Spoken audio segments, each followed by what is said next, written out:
안녕하십니까. 공작관TV 그레이트 게임 최수용입니다. 오늘도 저희 방송을 시청하시는 국내의 모든 대한민국의 국민 또 해외 동포 여러분들께 감사를 드립니다. 오늘 제가 전해 올릴 이야기는 중국의 대만 침공 전에 대한민국 남쪽의 전라남도 지역과 제주도 침공 가능성에 대비해야 된다라는 주제하러요 이야기를 전해 올리고자 합니다. 자, 영국 정보기관에서 최근에 중국 공산당이 대만을 침공하기 전에 전라남도 지역과 제주도를 침공할 가능성이 높다고 하는 정보를 발표를 한 바 있습니다. 결론부터 말씀을 드리자면 전라남도의 신안군, 해남군, 또 제주도에 특수부대와 해병대를 대거 주둔시켜야 될 필요가 있다, 이런 내용이고, 당연히 특수부대의 규모와 병력 수를 증강시켜야 됩니다. 그것도 대폭 증가시켜야 될 것을 이야기하고자 합니다. 혹시 저희 공작관TV를 시청하시는 분들 가운데에서 특수부대 혹은 해병대에 복무를 하셨거나 또 그 유관 기관에 연관이 있으신 분이 계시다면 이 방송을 널리 공유해 주시고, 또한 지혜를 함께 모아주시고 대책을 세워주시기를 간곡히 부탁드립니다. 최근에 영국과 미국의 정보 당국에서는 다음과 같은 중요한 내용을 예상하고 있습니다. 그것은 2025년에서 2027년 사이에 중국이 대만을 침공할 것이다, 이런 분석이 쏟아지고 있는 것입니다. 그러다 보니 월가의 유대 금융자본들이 대만의 TSMC를 비롯해서 대만 IT 기업들의 주식을 대거 내다 팔고 있는 상황이 전개되고 있습니다. 또 한국, 미국, 일본 연합해군의 이지스함이 동해에서 북한 탄도미사일 방어 훈련을 하고 있고, 미국의 항모전단은 대만 인근의 해역에서 지속적인 훈련을 전개하고 있습니다. 또 얼마 전에는 미 해군의 모든 함정을 공급하는 최고 지휘관이 우리나라 조선 3사의 함정 생산 능력을 확인하고 갔고, 방사청장 또한 접촉하고 갔습니다. 이것은 중국 해군의 함정 대량 건조 능력에 맞서서 미국의 해군도 함정을 대량으로 건조하려고 하는 준비를 하고 있는데, 미국 조선소들은 설비가 노후화되어 단기간 내에 대량 생산이 불가능해서 한국 조선소에 설계도를 주고 단기간 내에 함정을 대량으로 생산하여 배치하겠다는 의미로 해석되고 있는 것입니다. 그리고 금년도 1월 달에는 미국의 육군협회장이 한국 방위산업학회 세미나에 참석하여서 한국 방산업체들이 미국 방산물자 조달 시장에 진입하는 것을 도와주겠다고 연설을 한 바가 있고, 미국의 육군, 해군, 공군, 특수전 분야의 무기 구매팀들이 한국을 대거 방문하여서 한국산 무기 구매 목록을 작성해 갈 것이라는 이야기들이 지금 널리 퍼져나오고 있습니다. 미군이 중국과의 전면전을 가정하고서 군대를 정비하고 있는데, 1991년 소련의 붕괴 이후에 미국의 군사 전략은 대규모 전쟁에서 소규모 특수전으로 바뀌었습니다. 자, 이러다 보니 미국의 방산업체들이 대부분 구조 조정을 단행하여 미군을 무장시킬 수 있는 무기 체계를 더 이상 공급할 수 없게 되었다는 사실이 최근 우크라이나 전쟁을 통해서 명확하게 드러나고 있습니다. 따라서 단기간 내에 대량 생산이 가능하고 가성비가 탁월한 한국의 무기 체계들을 대거 구매하려는 움직임이 포착되고 있는 것입니다. 이는 조만간 미중 간의 대규모 충돌이 있을 것이기 때문에 우리도 지금부터 군비 증강을 통해서 준비할 필요가 있다. 이러한 것을 의미하기도 합니다. 최근 중국이 날린 스파이 풍선이 미국 대륙을 횡단하는 사건이 있었습니다. 미국 국민들은 이를 중국이 미국에 대해서 선전포고를 했다고 생각하고 있고 미중 간의 전쟁이 불가피하다고 생각하고 있습니다. 영국의 정보기관에서 나오는 정보는 중국이 대만을 침공하기 전에 전라남도 신안군, 해남군과 제주도에 대규모의 군사적 침공 혹은 전염병 병균을 뿌려서 한미 군 당국을 이 지역에 신경 쓰도록 발을 묶어놓고 북한 괴뢰로 하여금 남은 지역에 대량의 미사일과 방사포를 쏘게 하여 한미연합군이 대만 문제에 개입하지 못하게 할 것이라고 예상하고 있습니다. 이미 전라남도 지역에는 중국의 자본들이 대거 투자되어 있고 태양광 패널들이 대거 깔려 있기 때문에 비즈니스맨 혹은 태양광 패널 수리공으로 위장한 중국 군인들이 평상시에는 민간으로 활동을 하다가 전시에 후방을 교란하거나 전라남도 지역의 전염병을 광범위하게 살포하여 전라남도 지역 주민들을 몰살시킬 가능성도 배제할 수 없는 것입니다. 그렇게 되면 전라남도 지역을 배경으로 한 민주당, 민노총, 5.18 관련 세력들이 윤석열 정권의 책임론을 들고 나오면서 나라를 분열로 몰고 갈 가능성도 충분히 존재하는 상황입니다. 이미 더불어민주당과 민노총은 이대로 가다가는 괴멸 직전이니 중국 공산당의 이러한 전략에 편승하여서 자신들의 탈출구를 삼으려는 이런 공작을 할 가능성을 배제할 수 없는 상황이 되고야 말았습니다. 제주도에도 많은 수의 중국인들이 다양한 목적으로 들어와 있고 최근에는 북한 말투를 사용하는 사람들이 많이 늘었다는 제보들이 들어오고 있는데 이들이 유사시에 제주 해군기지를 공격하거나 제주도에 전염병 병균을 뿌려서 제주도민을 몰살시킬 가능성도 배제할 수 없는 상황입니다. 제주도는 유사시에 미국 제7함대 항모전단이 기항하고 미국 공군기들이 제주공항에 이착륙을 하는 등 전시가 되면 중국을 견제하는 불침 항모로 변신하게 되니 중국군이 먼저 전염병을 뿌려서 초토화시킬 가능성이 매우 높은 상황입니다. 최근 국민의힘 태영호 의원이 제주 4.3 사건은 김일성의 지령으로 일으킨 일이라고 발언을 하니 민주당과 국민의힘에서 사과하라고 한바탕 난리가 난 일이 있었는데 이미 소련의 지원으로 6.25 전쟁을 준비하고 있었던 북한은 남로당을 동원하여 1946년 9월 전국 총파업을 일으켰고 1946년 10월 대구 폭동을 일으켰습니다. 이로 인하여 수많은 경찰과 민간인들이 남로당에 의해서 학살되었으며 북한은 대한민국 건국에 초석을 닦은 5.10 자유총선거를 방해하고 6.25 발발 시 후방을 교란할 목적으로 남로당 제주 지부에 김달삼 등의 지령을 내려서 제주 4.3 공산 폭동을 일으킨 것입니다. 당시 제주도 지역에서는 김일성 만세, 적기가 등 김일성과 북한 체제를 찬양하는 구호와 노래 등이 상당히 많이 퍼져 있었고 한라산을 배경으로 남로당원들이 유격전을 하면서 대량의 양민을 학살하는 등의 만행을 저질렀습니다.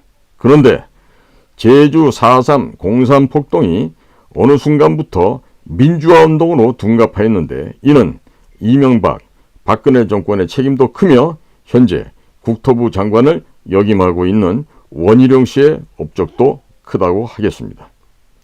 제주 4.3 공산 폭동을 민주화로 둔갑시키는데 원희룡 장관이 제주도 지사로 있을 때 혁혁한 공을 세웠다고 하는데 그 이야기는 나중에 다시 말씀드리겠습니다.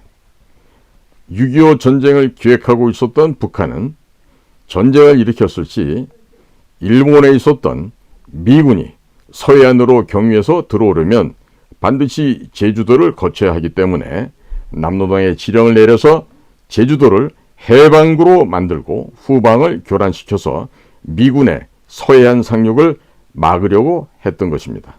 만일 이 당시 미 군정과 이승만 정부가 제주 4.3 공산 폭동과 여수 순천 반란 사건을 제대로 진압하지 못했다면 6.25 전쟁 당시 유엔군은 북쪽과 남쪽에서 동시에 공격을 받아서 괴멸되었을 것입니다.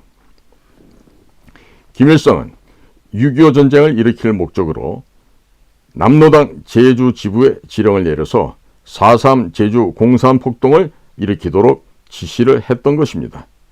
1948년 4월 3일 새벽 2시에 제주 한가운데에 있던 새별 오름에 봉화가 오르면서 제주 전역에서 방화, 살인, 약탈, 강간 등의 만행이 발생하였습니다. 그러나 현재 윤석열 정부 또한 이 제주도 4.3 공산 폭동 사건을 민주화 운동으로 여기고 있습니다. 서울대학교 법과대학 출신이 대통령이 되고 법무장관이 되었는데 역사 인식은 낙제점에 가까워서 대단히 안타까울 따름입니다. 1948년 4월 19일 김군은 북한 평양을 방문해서 김일성과 함께 북한군을 시찰하고 1948년 4월 30일 50 자유총선거의 결과를 인정할 수 없으며 한반도에 주둔한 외국 군대의 철수를 요구하는 성명서를 발표합니다.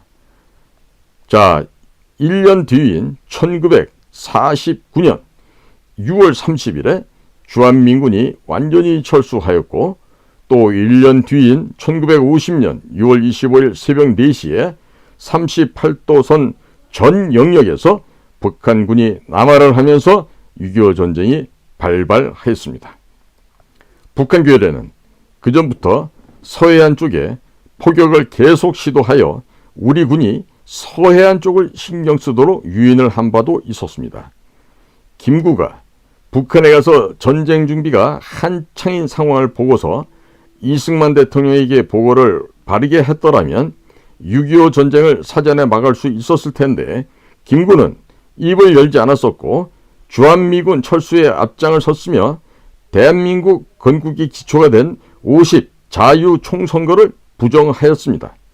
김구가 주한미군을 철수시키고 대한민국 정통성을 인정하지 않았기 때문에 좌파들이 김구를 민족의 지도자로 떠받들고 있는 것인데 서울에는 이승만 기념관은 없는 반면에 김구 기념관은 있는 것입니다. 대한민국의 수도 서울은 전체가 정신병원으로 전락한 것이고 동물원으로 전락한 것이라 하겠습니다. 사람이냐 짐승이냐는 역사를 아는가 모르는가로 분류할 수가 있습니다. 그런데 서울 사람들이 자기 나라 역사도 모르면서 좋은 집에 살고 좋은 차를 타고 다닌다고 뻐기고 다니고 심지어 서울대학교 나왔다고 자랑하고 다니는 인간들도 제법 많이 있습니다. 서울 사람들이 전체가 정신병에 걸렸다고 해도 과언이 아닐 것입니다. 광화문에는 조선시대 사람들 동상이 세워져 있고 돈에는 아직도 조선시대 사람들 그림이 그려져 있습니다. 이게 과연 올바로 된 제대로 된 나라라 할 수 있겠습니까? 서울에 살고 있는 대통령, 장관, 정치인들은 부끄러워할 줄 알아야 하는데 먹을 것 던져주면 좋아하는 원숭이들처럼 더 먹겠다고 매일 싸움박질만 하고 있습니다. 자, 전국의 서울대학교 출신 여러분, 서울대학교 출신 동문들께 묻습니다. 서울대학교에 건국의 아버지 이승만 대통령 동상 하나 없는데 시진핑 기념관은 있습니다. 서울대학교가 대한민국 최고 인류의 대학입니까? 아니면 대한민국 인류 정신병원입니까? 서울대학교 총장과 교수들이 부끄러움을 모르니 이 사람이 아니라 짐승이라고밖에 할 수 없는데, 이런 자들에게 매월 사료 사서 먹으라고 월급을 줄 필요가 있겠습니까? 당장에 서울대학교의 예산을 끊어야 되지 않겠습니까? 서울대학교는 대학이 아니라 동물원으로 전락한 지 오래되었습니다.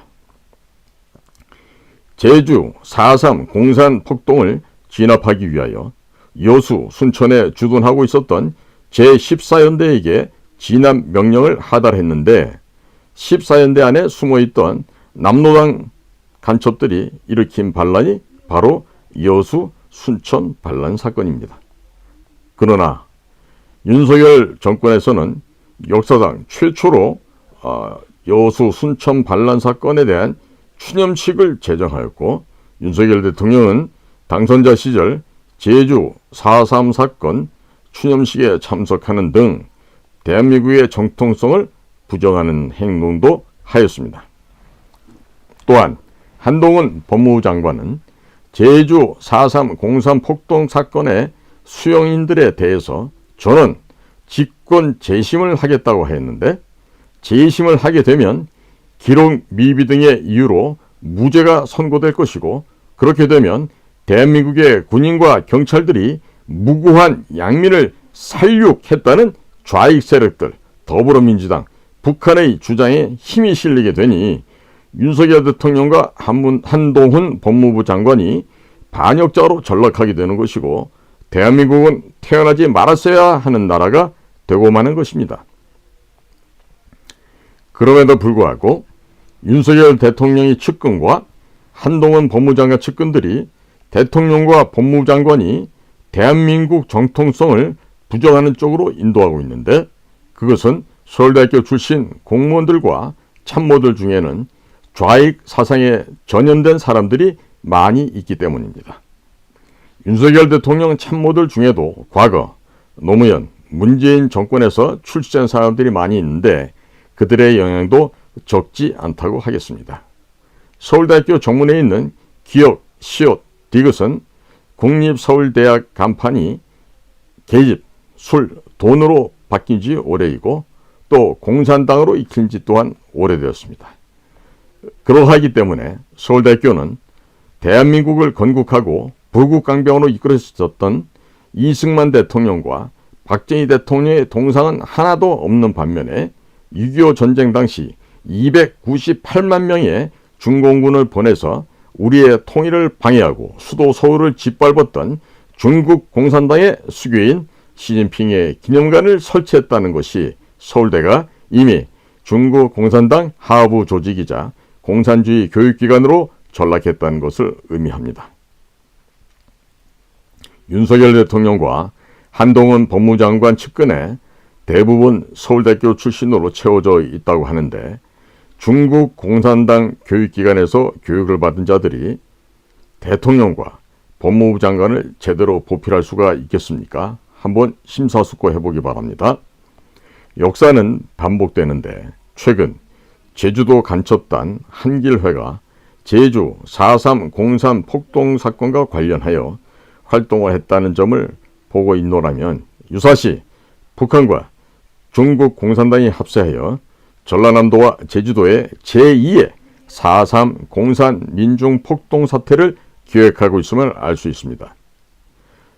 북한 괴뢰의 지령을 받은 민노총이 창원과 제주도에서 간첩단을 운영했고, 북한이 그들에게 제2의 촛불 사태를 일으키라고 지령을 내렸다는 사실이 밝혀지고 있기 때문에, 영국의 정보기관이 알려준 정보대로 중국 공산당이 대만 침공 이전에 전라남도 지역과 제주도를 침공하여 무력화시킬 것인 경고는 사실로 드러나고 있는 상황입니다. 이러한 것을 예방하기 위해서 10만 해병을 양성하여 전라남도 지역과 제주도에 배치할 필요가 있겠습니다. 그리고 해군 특수전여단 네이비 실 UDT라고 하죠. 그 특수전 부대원들을 지금의 규모보다 대거 지원 양성해서 전라남도 도서 지역과 제주도에 집중적으로 배치할 필요가 있겠습니다. 현재 대한민국의 해병대 규모는 2만 8천 명 규모입니다. 이를 10만 명 수준으로 늘리고 해병대 사령관을 사성장군으로 진급시키며 독자적인 예산권, 인사권, 작전권을 부여하여서 명실상부한 국가전략 기동부대로 만들어야 하겠습니다. 또 부족한 장비들과 노후화한 장비들은 대거 최신식 장비로 교체하여 충분한 수량을 지원할 필요가 있겠습니다. 대한민국 육군이 휴전선과 남한 지역을 방어하는 사이에 제주도에 있는 해병대가 북한 지역으로 상륙을 해야지 중공군의 기습 공격으로부터 남한 지역을 방어할 수가 있습니다. 전방에 위치한 육군이 북한으로 진격하는 순간 보급로가 길어지기 때문에 북한과 중공군 특수작전부대에 의해서 공격을 받고 고립되고 괴멸될 수 있겠습니다. 중국 공산당이 대만 침공 이전에 전라남도 해안과 제주도를 공격할 것이라는 정보가 흘러나오고 있고, 실제 북한 간첩단이 민노총에 지령을 내려서 후방에서 제2의 촛불 사태를 일으키라고 지령을 내렸던 사실들이 국정원에 의해서 적발되고 있기에 국방부에서는 이 사태를 심각하게 받아들이고 준비를 할 필요가 있겠습니다. 또 단순하게 북한군을 상대하는 작전 계획에 중공군이라고 하는 변수를 삽입하여서 작전 계획을 수립해야 하겠습니다. 제주도에 한국 해병대 7만 명, 대형 수송함이 여러 척 배치되고 각종 장비가 대대적으로 보강되면서 해병대 사령관이 사성장군으로 독자적인 인사권, 작전권, 예산권을 갖게 된다면 북한이나 중국은 한국의 해병대가 어디로 상륙할지 모르게 되니 함부로 군대를 움직일 수도 없게 됩니다. 중국군의 경우 군대를 자칫 잘못 움직여서 한국, 미국, 일본 해군과 공군에 중공군이 괴멸되었을 경우에 제주도에 있던 약 7만여 명의 한국 해병대가 어디로 상륙할지 가늠을 할 수 없기 때문에 중국은 한반도 주변에서 아예 군대를 움직일 수가 없게 될 것입니다. 현재는 전라남도 신안군, 해남군에는 또 제주도에 우리 병력이 거의 없어서 중국이나 북한의 후방 사보타주에 의해서 그대로 당할 수밖에 없는 상황이기도 합니다. 대한민국의 해병대와 특수전 병력들이 전라남도 해남과 제주도에 대거 포진하게 되면 후방 지역이 안전하게 될 것이며 군 부대가 들어가면 낙후된 도서 지역의 경제에도 큰 돈이 풀리게 되니 지역 경제 또한 살아나게 됩니다. 우리 국민들이나 군 당국은 자꾸 북한의 위협만 바라보고 있는데 북한보다 더 크고 공포스러운 위협은 바로 중국입니다. 중국은 이미 약 1,500여 발의 미사일을 한반도를 향해서 배치해 놓고 있으며 일본을 향해서도 그만큼의 수요로 미사일을 배치해 놓고 있습니다.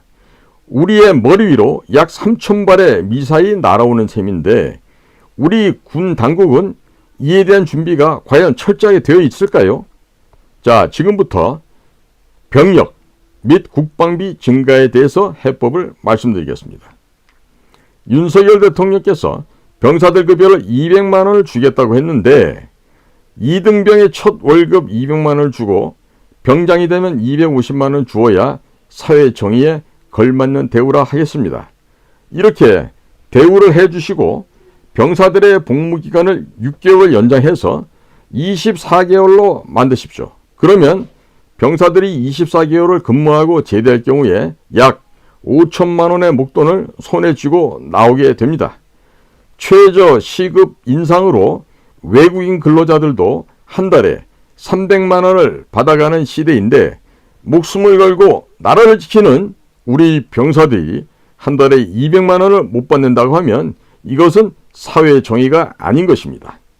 병사들에게 200만 원을 주자고 하면 민주당과 좌파들이 들고 일어나서 반대를 하게 될 것이니 10대, 20대 남성들이 확실하게 민주당을 해체하는 데 동참할 것입니다.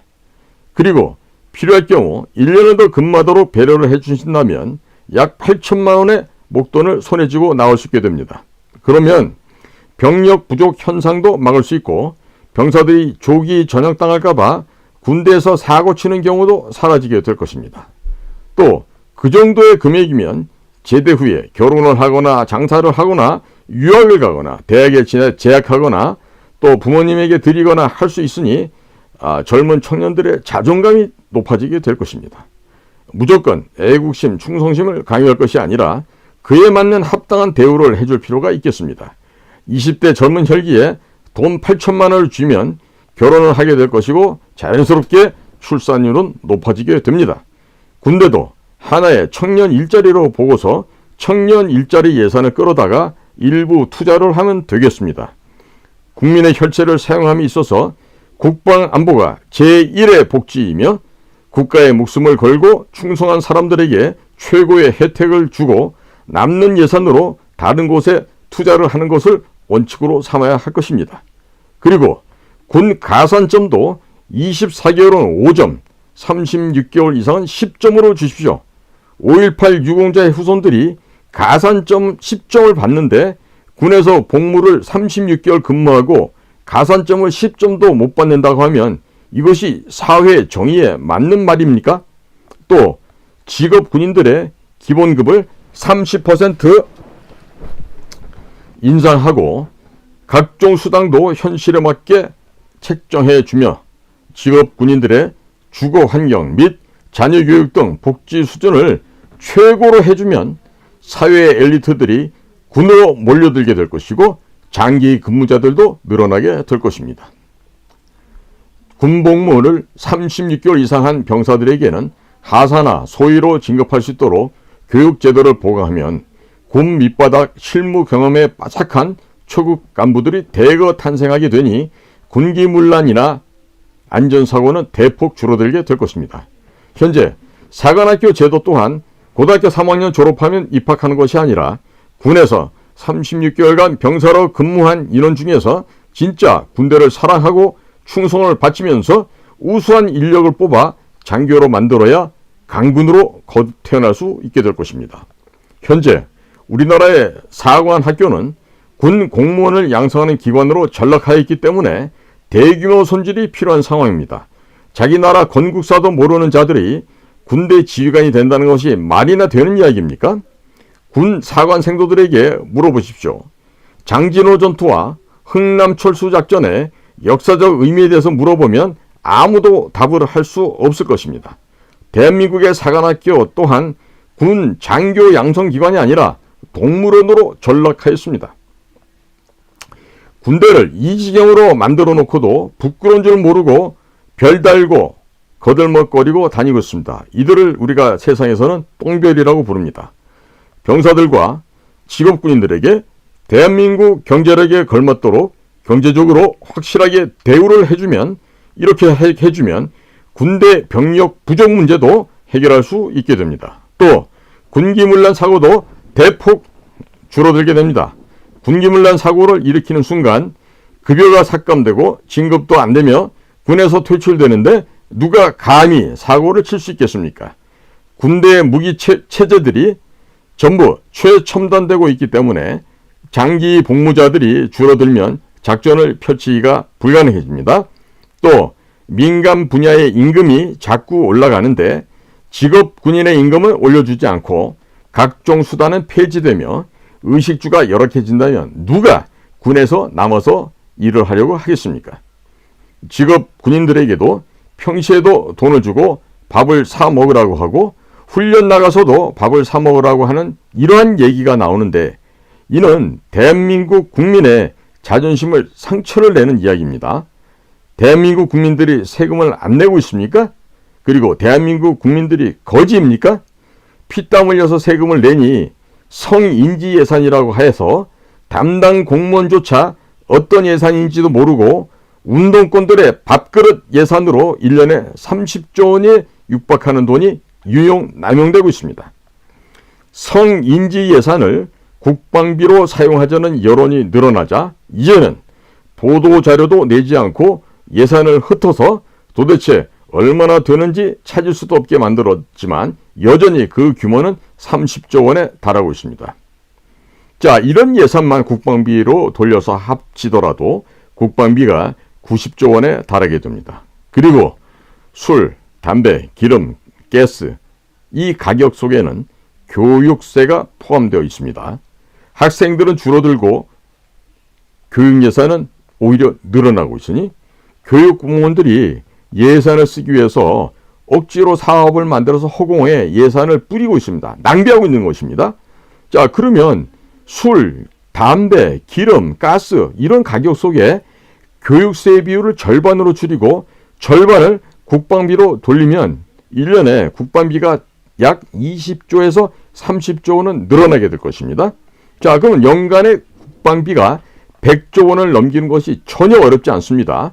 공산주의 사상에 물든 서울대학교 출신 공무원들이 의도적으로 군비 증강을 교묘하게 방해하고 있고 현재 군인 연금 수령 기간을 55세에서 65세로 늘리는 등 이런 방안을 발표하는 곳에서 대한민국 군대를 해체하는 정책을 만들고 있습니다. 서울대학교 출신들 공직자들 가운데 군대 갔다 온 사람이 과연 얼마나 될까요? 군대도 갔다 오지 않고 공산주의 사상에 물든 서울대학교 출신 고위 공무원들이 대한민국 군대를 교묘하게 해체하는 정책을 윤석열 대통령에게 들이밀면서 서명하도록 만들고 있다고 보여집니다.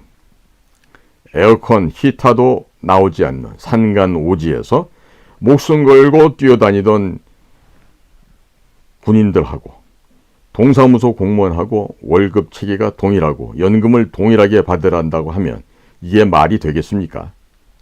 지금 군인 연금 개혁을 추진하고 있는 안상훈 사회수석은 노무현 때 벼락 출세한 사람이고 서울대학교 교수 출신인데 친중, 친북 성향의 노무현 정권에서 발탁되어 출세했으며 중국 공산당이나 북한에 이미 오래 친숙하게 가깝게 되었을 가능성이 높다고 합리적인 의심을 해볼 수도 있겠습니다. 안상훈 사회수석이 스웨덴에서 학교를 졸업한 것을 알고 있는데 스캔디네비아 반도 북부에 위치하고 있는 스웨덴이 프리메이슨, 예수회, 일루미나티 등 유대 금융자본의 북유럽 본부가 있는 바로 그곳입니다. 스웨덴이나 북유럽 학교들은 거의 대부분 유대 금융자본이 자금을 대서 만든 학교이기 때문에 유대 금융자본이 추구하는 세계 단일 정부를 추진하기 위한 어젠다를 만들어내고 있습니다. 유대 금융자본이 추구하는 세계 단일 정부는 각 국가의 군대를 해체하고 세금, 준조세, 공공요금을 대폭 인상하여서 각 국가의 중산층을 무너뜨리고 주권자인 국민들을 정부의 보조금을 타먹는 노예 상태로 전락시키는 것입니다. 그리고 정부를 구성하고 있는 인사들은 부정선거로 당선이 되어서 국민들을 지배하는 것이 바로 유대 금융자본이 추구하는 바인데 서울대학교 출신 안상훈 사회수석이 추진하고 있는 군인연금 개혁안이 통과되어서 65세부터 군인연금을 받게 된다면 대한민국 직업군인들 절반 이상은 군대를 떠나게 될 것입니다. 안상훈 사회수석이 군대는 다녀왔는지 한번 조사해 볼 필요도 있다 하겠습니다. 북한과 중국이 좋아할 만한 일을 교묘하게 국민과 대통령을 속이면서 진행시키고 있는데 이 사람이 과연 중국 공산당과 가깝게 긴밀한 관계를 맺고 있는 것은 아닌지 국가정보원에서는 조사할 필요가 있을 것입니다. 또한 김규현 원장도 특이하게 종교가 몰몬교도인데 이 몰몬교는 유대 금융자본인 프리메이슨이 만들었다는 학설이 유력한 희귀한 기독교 계통의 종교라 하겠습니다. 윤석열 대통령 측근에 알게 모르게 유대 금융자본과 연결된 것으로 의심이 되는 사람들이 포진되어 있으니 국민들께서 넉넉고 있다가는 나라가 절단날 수도 있습니다. 제주도에 미국의 해군과 공군기지를 건설해주고 일본 요코스카에 있는 미국 제7함대를 유치하게 된다면 안보와 경제 두 마리 토끼를 잡을 수가 있습니다. 부산에 미 항모 1개 전단이 입항하게 되면 항공모함을 포함해서 약 대6척의 함정이 입항을 동시에 합니다. 이 경우 일주일 동안 부산에서 쓰고 가는 돈이 약 100억 원이 넘습니다. 제주도에 미국 항모 1개 전단이 1년 상주하면 약 5조 원을 쓴다고 볼 수 있습니다. 미 칠함대 함정이 대략 60에서 70척이 되고 항공기가 350대에 달하니 미국 칠함대를 모두 제주도에 유치하게 되면 연간 50조 이상의 돈이 제주도에 떨어지게 될 것입니다. 미군의 가족들이 제주도를 방문하는 것 이외에도 미군과 관련된 각종 국제회의가 연중 개최될 것이니 관광객들이 전 세계에서 쏟아져 들어오게 될 것입니다. 일본 도쿄만은 지진에 취약하니 우리 정부가 미국을 잘 설득해서 칠함대 전체가 이전할 수 있도록 우리 예산으로 미국의 공군기지와 미국의 해군기지들을 큰 규모로 건설해 준다면 미국도 큰 관심을 갖게 될 것입니다. 제주도가 면적이 좁다고 하면 제주도와 맞은편에 있는 남해안 일대에 분산 배치하는 것도 미국 측에 제안할 필요가 있겠습니다. 제주도와 전라남도, 경상남도, 남해안에 전체에다 돈벼락이 떨어지게 될 것입니다. 서일본 지역의 관광객들을 한국의 남해안이 빨아들이게 될 것입니다.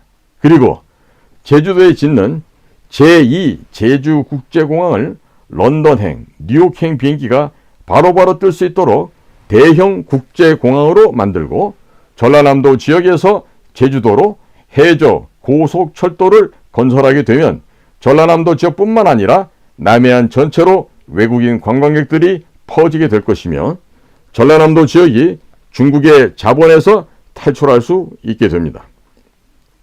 그리고 미국과 제7광구와 부산 남포 앞바다의 해저 자원을 공동으로 개발해서 50대 50으로 균분해서 나눠먹는 방법을 미국에게 제시하면 경제난에 처해 있는 미국도 큰 관심을 가지게 될 것입니다.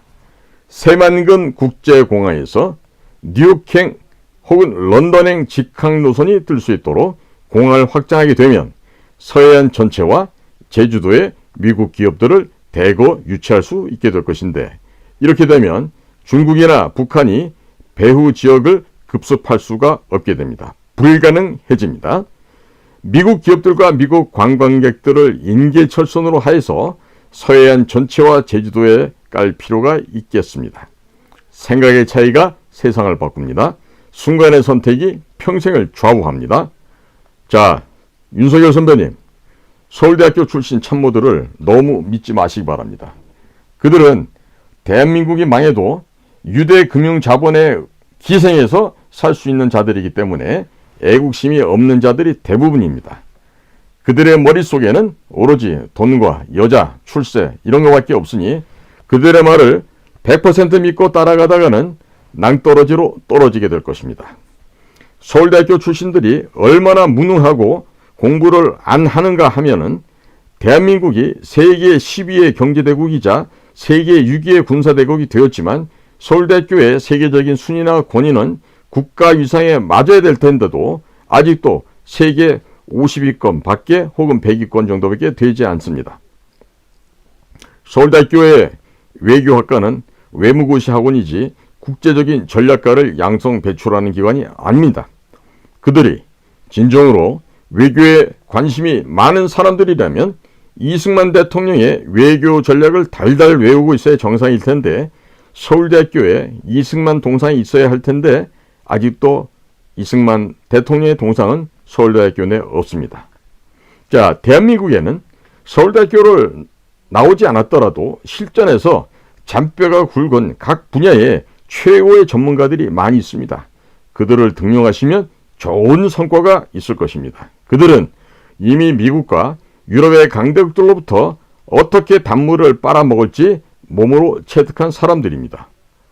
이번에 대통령께서 미국의 정상회담차 방문하실 때 다음번 대선에 당선이 불가능할 수도 있는 바이든 대통령 쪽만 만나지 마시고 김기현 국정원장님도 영어도 잘하시고 워싱턴 오래 계셨던 분이라고 이리저리 명성이 높으신 분이니 트럼프 쪽으로 김기현 국정원장을 파견시켜서 트럼프 쪽하고도 줄을 만들어야 하겠습니다.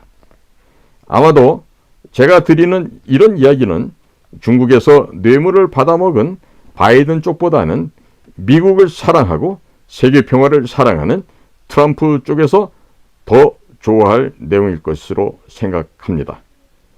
경청해 주셔서 감사합니다. 고맙습니다.